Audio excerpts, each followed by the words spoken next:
As we gradually bring the dynamical systems playlist to a close, in this video, we'll be looking at case studies in dynamical systems. This will be the second to the last video, except something else comes up. Case studies in dynamical systems. This lesson presents major applications of dynamical systems with theory, mathematical models, worked examples, and Python simulations. And we'll be considering topics like double pendulum, predator-prey systems, climate models, neuronal dynamics, and epidemiological models. So, of course, by way of introduction, we already know that a dynamical system describes how variables evolve over time. So, imagine this general form. I always like to make this as big as can be. With instead of frac, we use d frac. Okay. Um, so we use d frac. I need to click outside somewhere so I can see that again. Okay, good. So we have that now. Dx dt is equal to f of x comma t, which is a non-autonomous system because it has the time component in addition to the space component. And we have key concepts here like equilibrium, stability, phase space, nonlinearity, chaos, bifurcation, which we had considered into some depth in previous videos. So most real systems require numerical methods because most systems are too complicated to be solved using closed with but to resort to non to resort to closed form solutions or what you can call analytical solutions. So most of these systems require numerical methods. So we are looking at some case studies of dynamical systems. So the first one we start with is the double pendulum. So a double pendulum consists of two pendulums connected in series. It exhibits chaotic behavior. So let's look at what double pendulum looks like. We'll just Google and see double pendulum. Okay. Yeah, this basically what a double pendulum looks like, something like this. So you have a double pendulum, and the Poincare section is this very chaotic system, and you can see the mathematics is so messy, if you like. So that's what a double pendulum basically looks like. So we have that. Now, with that in place, then we come here and see that. So it exhibits a chaotic behavior that's established. And then the state variables here, we have theta 1 and theta 2, talking about two angles. As you can see here, we have theta 1 and theta 2. So the angle of the first one with the vertical, the angle of the second one with the vertical also, like that. Then we have omega 1 and omega 2. These are angular velocities, like that as the oscillation goes on.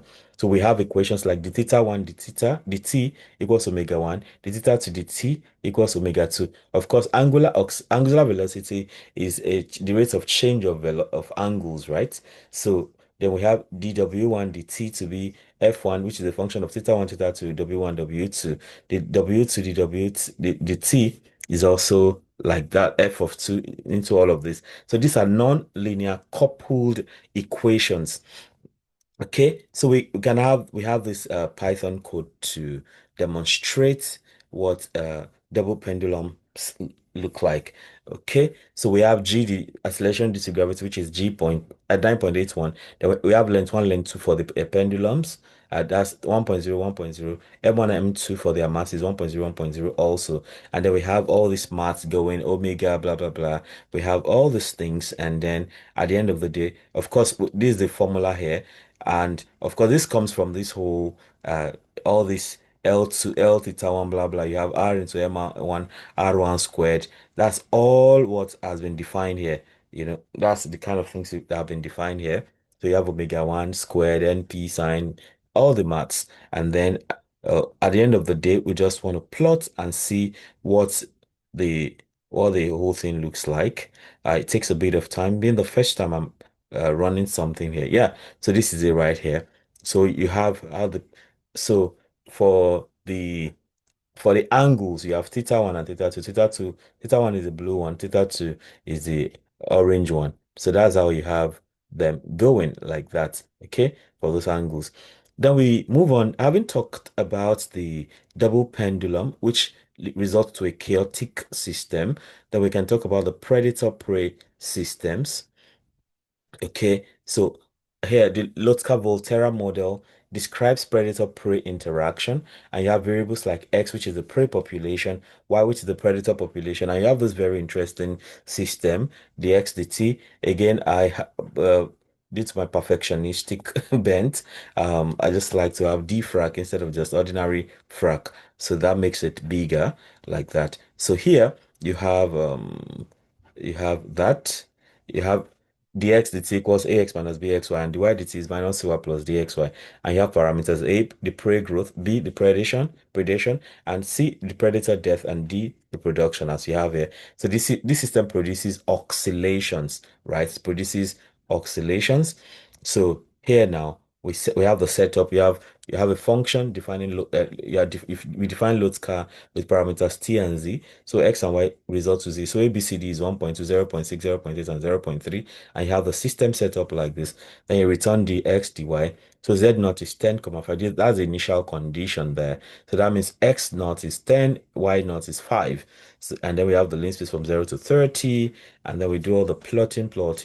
And, we solve using solve IVP for the Lotka-Volterra system. And this is what it results to. So we have the prey, you know, the prey are the bigger animals, are the smaller animals, while the predators are the bigger animals. So this like their population over time like this.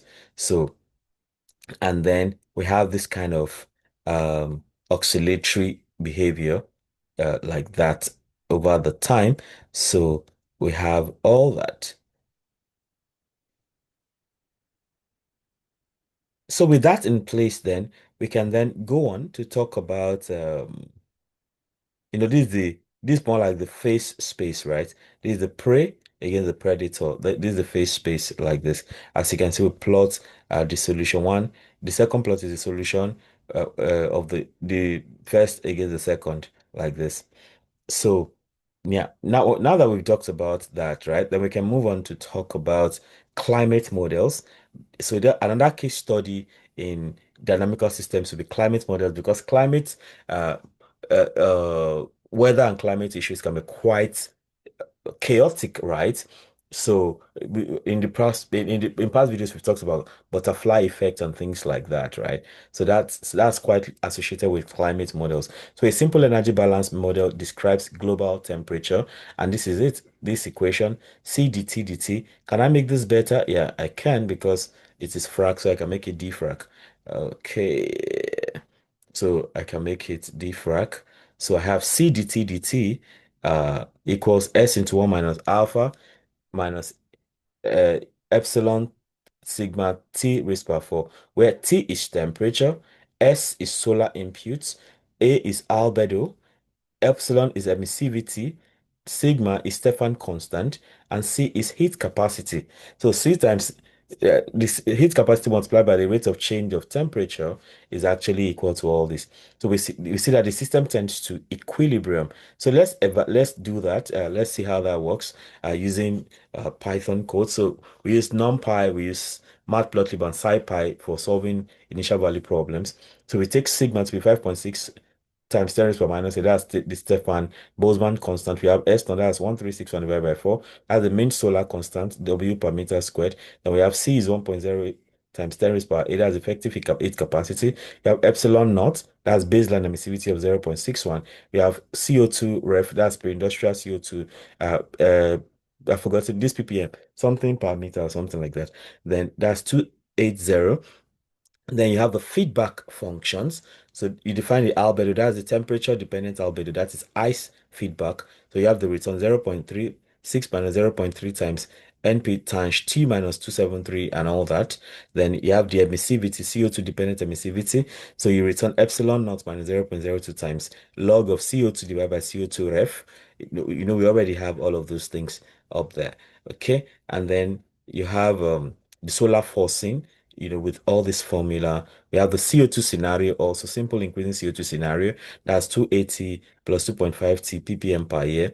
Then you have the climate model itself, where you put everything together. So you have get feedback values. Alpha equals alpha albedo T, CO2, CO2, that. Energy terms, you have all of this in place, and then you define the function itself. dt equals incoming minus outgoing plus forcing divided by C. And you've defined all those parts before now. So the incoming is S naught into 1 minus alpha. The outgoing is epsilon times sigma times T raised by 4. And forcing is solar forcing. And then you also have the time grid. T start is 0, T end is 200, and then N is 300. The line space, you have all of this, and then you have the numerical integration of the system itself. And by the time it's all done, you have the diagnostics right here, and then you visualize all of that. So it's a lot. So I'll just go ahead and run this, and then we have all the graphs jumping out one after the other. Okay, so see this now. First of all, we have the climate diagnostics. You have the final temperature to be 285 Kelvin. Final Celsius is 11.85 degrees centigrade. The mean late temperature is 285.0 Kelvin. Warming trend is minus zero point 0.0. Final CO2 780.0 ppm. Final albedo is 0.35 and final emissivity is 0.59. So you have the global temperature, going that way. You know, time in years is what you have down here. So you have the time in years, over 200 years. You have the temperature uh, declining like that. That does that fit into the idea of I don't know, the whole idea of global warming and everything. Then you have atmospheric CO2, like, increasing like this, and then you have ice albedo feedback. It's increasing over the years. Then you have the greenhouse effect decreasing over the years, and then, I mean, if you plot emissivity against time, then you have the climate phase diagram, which is temperature on this axis and CO2 on this other axis, like that. So that talks about how CO2, I mean, the whole climate models like that play into dynamical systems. Okay. So then we talk about neuronal dynamics. So neuronal dynamics, you can think about it in terms of neural circuits, something connected to the brain. So the Fitzhugh-Nagumo model represents neuron firing, and the variables are this. You have V, which is the membrane voltage, W, which is recovery variable. So you have the equations, dV dt equals V minus V3 over V raised by 3 over 3 minus W plus I, and the W dt is now 0.08 into V plus 0.7 minus 0.8 W. I is external current, and the model generates action potentials. And of course, we let Python do the speaking. So we define the function neuron taking parameters t and z. Z is the collection of v and w, right? I is 0 0.5. We define the system itself, and we return dv and dw, the initial condition minus 1 and 1. And then we have all these other things. We solve IVP neuron, which is this system that has been defined here. And then we just run this, and then this is the kind of thing it gives. So first of all, we have the time against voltage. So we have this zigzag kind of behavior over time. Okay, like we said, the model generates action potentials, and then we see the phase space of the V against W. So it's giving something close to the Van der Pol kind of thing we had seen previously.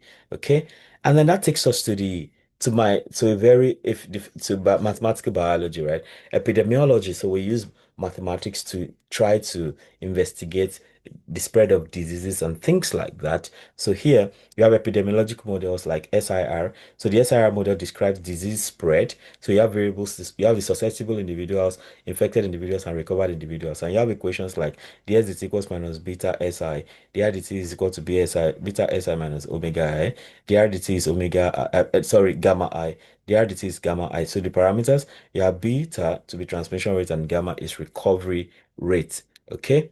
And then from there, so we try to do that mathematically. So we define the SIR function in Python and with parameters t, z. So t is time and z is this what you can call the state space, right? SIR. So you have beta, so you can fix all these values depending on the kind of disease you're investigating. So we have beta is 0.3, gamma is 0.1. This is the system itself defined, and then you're returning the SDIDR. So Z naught is 0.99. That you have 99% susceptibles and 1% infected. So you just have 1 out of 100 infected and 0 at the beginning, right? Nobody has has recovered. So it's just the starting phase of a disease of an epidemic, if you like, or whatever I want to call that, and we look at it over a period of say 160 time units like this. Then here we solve the IVP, that's the system of the SIR like that. And then if you run this, we get this kind of system. So you see over time, over time, this all everybody gets affected by the disease. Everybody gets affected because all the susceptible they go through and decline. But then at some point, the disease peaks at around sometime between year 20 and 40, and then or maybe it's weeks or months depending on whatever you want to choose. And then over time you have people recovering from the disease. So at the end of the day, everybody has gone through the disease and they've recovered like that. And then at the end of the day, you have just few people who never got infected at all. And then you have, because a lot of everybody is recovering, everybody whoever got infected ends up, recovery can have a technical meaning in mathematical epidemiology. It could mean people dying out of the system, or it could mean people who actually recovered and became immune, or it can actually be people who went through this disease and they just recover like that. Okay, so from here we also get to talk about the concept of basic reproduction number, which is R naught equals beta over gamma. So if you look at this now, so beta, the transmission rate is the parameters. You have the transmission rate and the recovery rate. So the transmission rate divided by the recovery rate gives the basic reproduction number. And that is the that determines how if the disease is going to spread or not. So this R naught, which is beta over gamma, is interpreted as this R naught. If R naught is greater than one, that leads to a spread of the epidemics. If R naught is less than one, it leads to disease dying out. So it's more like when you look at I think the best analogy here would be about the when we talk about spectral radius of a particular matrix, and that spectral radius is the biggest eigenvalue, the absolute value of the biggest eigenvalue. All right. So it determines whether the system breaks down. I mean, whether the system goes to some like in this case, disease, whether the disease spreads if R naught is greater than one, or it dies out because the R naught is less than one. So in this case now we can summarize that some case studies of dynamical systems include things like double pendulum in physics, which shows chaotic behavior, and the feature we to consider the sensitivity. So we have predator prey in ecology, and the behavior is cyclic, and the feature is balance. So at the end of the day, we have a balance of the predator and prey populations that keeps the ecological system going on. Then in climate, we have the climate is in the field of earth science, and the behavior is stable, and the feature is we're looking at feedback in that case. Therefore, neurons in neuroscience, we look at oscillatory behavior and leads to some kind of spikes. Then for SIR modeling, you can see that in medicine, the behavior is transient, and there because we are looking at outbreaks, right? So common methods for all these things involve numerical integration, phase plane stability analysis, and parameter studies, which we had considered in previous videos. So we can have practice problems as usual. You know, for double pendulum sensitivity, simulate two double pendulum systems with initial angles theta 2 of 0 is pi over 2 and theta 2 of 0 is pi over 2 plus all this. Keep all the other parameters same. Then energy in the pendulum, you can, for the double pendulum system, derive the expression for total mechanical energy, compute the energy numerically and all of that. Then for 3 and 4, you have predator-prey equilibrium for the Lotka-Volterra system. Find all equilibrium points. I mean, you just equate to 0 and solve. Determine their stability. We've done that before, so you want to go through all that. Then you have the predator-prey parameter study. Fix B to be 0.6 in the V here and D to be 0.3. Then vary A and C over reasonable range. Simulate the system. Plot population cycles. Describe how parameters affect oscillations. You want to investigate that. Then for climate equilibrium temperature, you have this climate stability and linearize the equation near the equilibrium and do all of that, right? Then 7 and 8, neuron firing threshold. For the Fitzgerald-Nagumo model, vary the input current, I, and all that. Then you also have the neuronal phase. Use the neuronal model to plot neural clients overall trajectories and all of that. Okay, then 9 and 10, we have the SIR epidemic threshold. For the SIR model, compute R naught for the different beta and gamma, then simulate when R naught is greater than 1 and R naught is less than 1. Compare peak infections and interpret results. Then you have the vaccination strategy system. Modify the SIR model to include vaccination. Let V be the vaccinated fraction. Adjust the initial susceptible and all of that. So these are things you come across in mathematical biology. Okay. Yeah, with this, I come to the end of this interesting video on case studies in dynamical systems. Let me know how helpful this is for you. And if there's something you'd like me to try out, feel very free to let me know. Okay. If you have subscribed already, I must thank you very much for doing that. And if you have not subscribed, question, what are you waiting for? Go ahead, subscribe, hit the notification bell, so you can always get alerted each time a new video is released. All right, so subscribe, hit the notification bell. Beyond that, you can also become a member of this channel by clicking on join, and that gives you some special privileges, like getting to see some videos first, or being the only person to see the only ones to see some kind of videos as members of the channel. And then, of course, we can hang out together virtually, physically, to discuss whatever interests you on this channel. Ultimately, be sure to comment, like, and share so that more people can have access to the great content I have going on here. Till I come your way again, keep doing maths right. Bye.